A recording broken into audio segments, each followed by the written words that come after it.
Who are you, and where are you going? I'm Henry, son of the Skalitz blacksmith. I'm going to see my liege, Sir Radzig Kabiller of Dvoyitz. Of course you are, lad, and I'm the Pope. What do you want from his lordship, and what makes you think he'll see you? I may not look the part, but I know about honour and duty. And mine is to tell Sir Radzig what happened to the sword he commissioned. All right then, go ahead. It'll be your skin if Sir Radzig isn't pleased.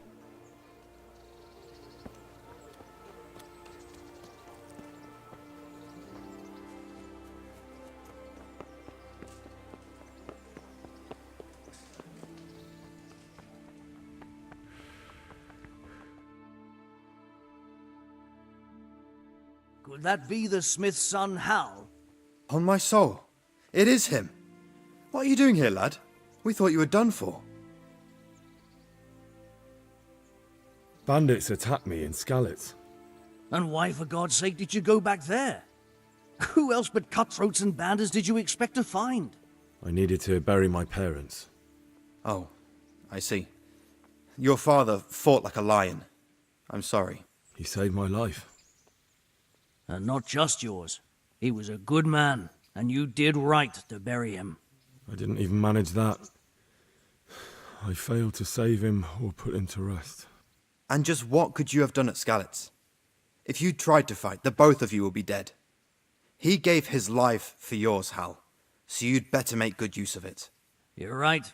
And just what are you doing here? I must speak with Sir Radzig. Is he here? He's in the palace with Sir Hanush of Ratai.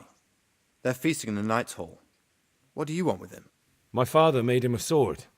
He asked me to deliver it to Sir Radzig. I don't see any sword. No. Bandits attacked me and stole it. I need to tell his lordship what happened. And then I'm going to find the sword. Of course you are, Hal. Good luck. Thanks.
Your Graces, I have to tell you in all seriousness that this land of ours is in the shit.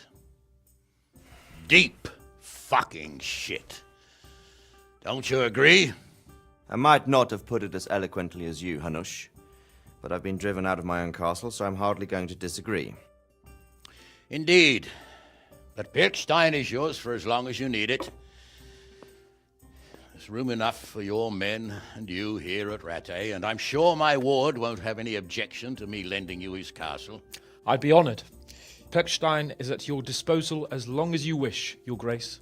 Just as well you have another castle at the other end of town, eh? At any rate, I'm beholden to you, Sir Hans, and to you, Sir Hanush. I don't like to speak ill of your people, Sir Radzig, but, well, there's no love lost between the townsfolk and the refugees. There's been talk of criminality. Well, they'll have to get used to it until the situation's resolved. But when will it be resolved? And what on God's earth is this war even about? I won't lie, sir. I don't understand it. You aren't alone, Father. I believe Sigismund's original intention was to persuade Wenceslas to accept the imperial crown and to leave the rule of Bohemia to him. Who could blame him? I know Wenceslas is a friend of yours, Radzig, but even you have to admit he brought it upon himself. I can't deny the king neglected affairs of state for other pursuits. There is a need for order in the land, but I don't think the lords who sided with Sigismund realized just what Hungarian order looks like. Hungarian order.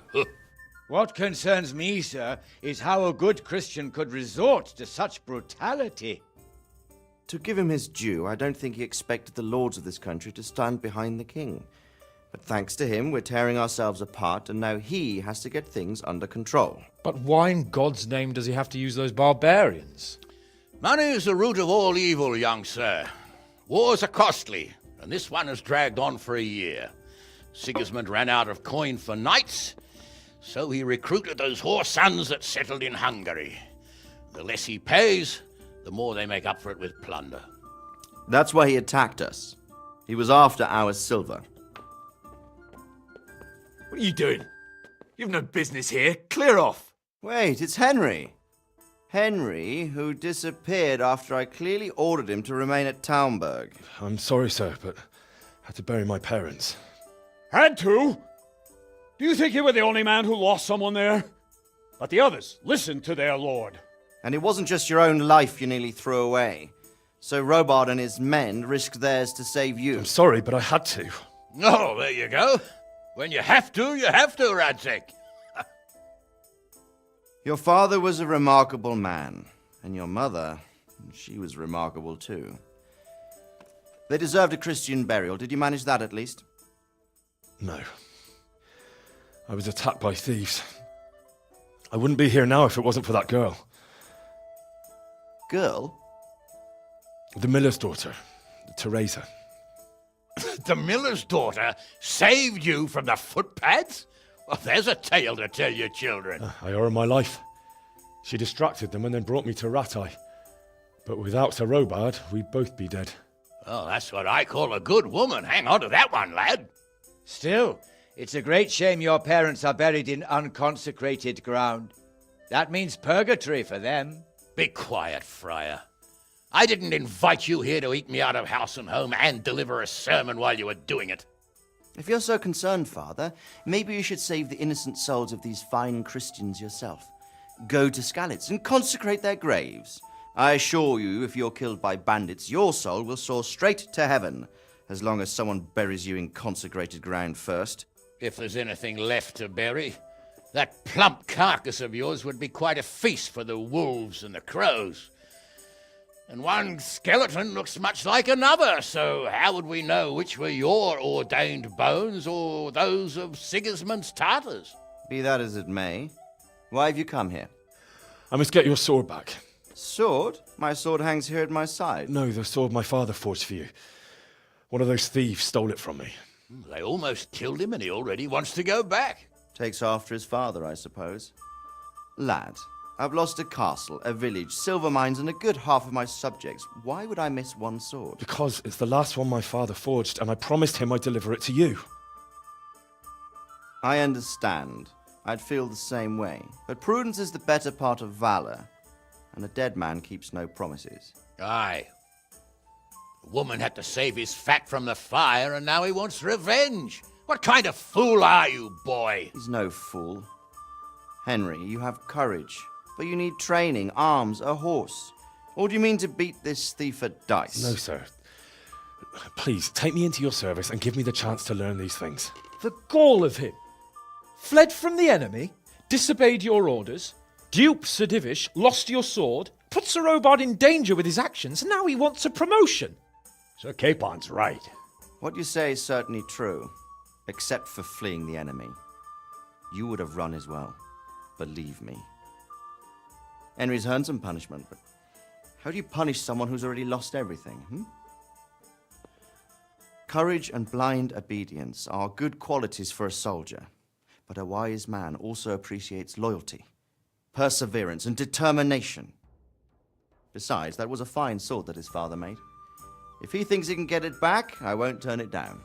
My lord, he's a peasant. You can't make a squire of a peasant. Why not? Someone made a priest of a pig. He isn't a peasant, father, he's a blacksmith, and recent events have left me in need of his skills. So, you'd like to enter my service? Sir, Yes, I would. You won't regret it.